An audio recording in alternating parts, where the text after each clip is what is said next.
జగిత్యాల జిల్లా మెట్పల్లి ఈ రోజు దొడ్డి కొమురయ్య వర్ధంతి పురస్కరించుకుని కురుమ సంఘం మెట్పల్లి వారి ఆధ్వర్యంలో పాత బస్టాండ్ వద్ద గల దొడ్డి కొమురయ్య విగ్రహానికి ఎమ్మెల్యే కల్వకుంట్ల సంజయ్ మరియు తుల ఉమా రాజేందర్ పూలమాలలు వేసి ఘనంగా వర్ధంతి వేడుకల్లో పాల్గొన్నారు. అనంతరం దొడ్డి కొమరయ్య విగ్రహానికి ట్యాంక్ బండ్ మీద ఏర్పాటు చేయాలని కురుమ సంఘం నాయకులు ఎమ్మెల్యేని కోరారు.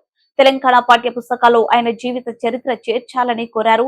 ఎమ్మెల్యే డాక్టర్ కల్వకుంట్ల సంజయ్ మాట్లాడుతూ దొడ్డి కొమరయ్య త్యాగాలను తెలంగాణ ప్రజలు మరవలేరని, ఆయన తెలంగాణ కోసం పేదల కోసం పోరాటం చాలా పెద్ద ఎత్తున చేశారని, అలాగే దొడ్డి కొమరయ్య విగ్రహాన్ని ట్యాంక్ బండపై ఏర్పాటుకు అలాగే పుస్తకాల్లో చేర్చడానికి ప్రభుత్వానికి మరియు సీఎం దృష్టికి తీసుకెళ్తానన్నారు. ఈ కార్యక్రమంలో కురుమ సంఘం అధ్యక్షులు కోట రమేష్, పెద్ద సాయన, గడ్డం మల్లేష్, నరసయ్య, కోరే రమేష్, మల్లేష్, చిన్న గంగారం సురేష్, కోడే రవి, కోడే చిన్న, గంగారం, కోట మహేష్ సంఘ సభ్యులు పాల్గొన్నారు.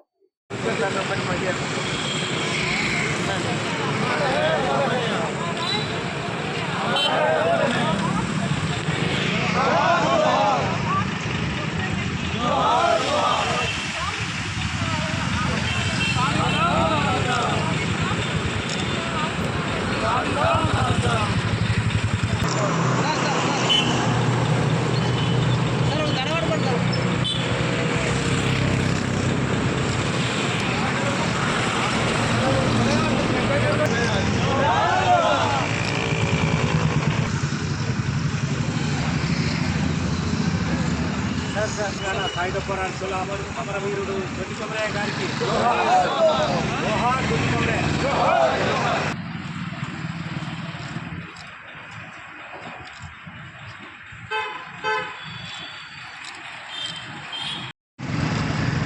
దొడ్డి కొమరయ్య తెలంగాణ సాయుధ పోరాటంలో తొలి అమరుడైనటువంటి వ్యక్తి.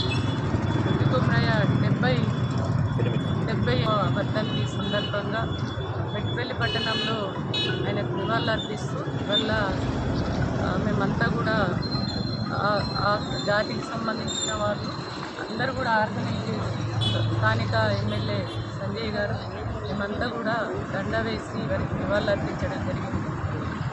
దొడ్డి కొమరయ్య ఎందరికో స్ఫూర్తినిచ్చినటువంటి వ్యక్తి, తొలి అమరవీరుడు. కాబట్టి దొడ్డి కొమరయ్య లాంటి అమరవీరుల్ని స్ఫూర్తిగా తీసుకోవాలి. ముఖ్యంగా తెలంగాణలో ఇప్పుడున్నటువంటి గవర్నమెంట్ దొడ్డి కొమరయ్య విగ్రహాన్ని కూడా హైదరాబాద్లో ట్యాంక్ బండ పైన విగ్రహాన్ని పెట్టి అందరికీ స్ఫూర్తినిచ్చేటువంటి విధంగా నిర్ణయం తీసుకొని వెంటనే ఇప్పుడు అమరవీరుల విగ్రహాలు ఏవైతే పెట్టాలనేది ఒక ఆలోచన చేస్తుందో ఖచ్చితంగా దొడ్డి కొమరయ్య విగ్రహం కూడా అక్కడ ఉండే విధంగా చూడాలని చెప్పేసి కొమరయ్య గారికి నిజమైన నివాళి అర్పించాలంటే నా యువతను కోరేది ఒకటే, వారి ఉద్యమ స్ఫూర్తిని మీరందరూ కూడా దయచేసి తీసుకోవాలని చెప్పేసి కోరుతా ఉన్నాను. ఎందుకంటే వారి ఉద్యమ స్ఫూర్తి మన యువత అందరికీ కూడా నిజమైన స్ఫూర్తి. అంటే వారి ఉద్యమ స్ఫూర్తి ఆ కాలంలో వారు చేసిన పోరాటం, వారు ఆరంభించిన పోరాటం ఇప్పటికి కూడా గుర్తుండిపోయిందంటే దానివల్ల జరిగిన మంచి మార్పులు ఏవైతున్నాయో మనకు కూడా ఇవాళ సమాజంలో మనందరం కూడా వారిని స్ఫూర్తిగా తీసుకోవాలని చెప్పి కోరుతూ, అట్లానే మా ఉమ్మమ్మ గారు చెప్పినట్టు తప్పకుండా ప్రభుత్వం దొడ్డి కొమరయ్య గారి విగ్రహాన్ని మన ట్యాంక్ బండ్ మీద ఏర్పాటు చేయాలి. ఎందుకంటే గొప్ప ఉద్యమ స్ఫూర్తి ఉన్న నాయకులు వారు కాబట్టి మా అందరికీ కూడా స్ఫూర్తిగా వారి విగ్రహాన్ని 80% ట్యాంక్ బండ్ మీద పెట్టాలని చెప్పి ప్రస్తుత గవర్నమెంట్ కోరుతా ఉన్నాం. తప్పకుండా ముందు భవిష్యత్తులో అందరి ఎమ్మెల్యేలు మా పార్టీ తరఫున కూడా వచ్చి ప్రభుత్వాన్ని రిక్వెస్ట్ చేయబోతా ఉన్నాం. దొడ్డి కొమరయ్య గారి విగ్రహాన్ని ట్యాంక్ బండ్ మీద పెట్టాలని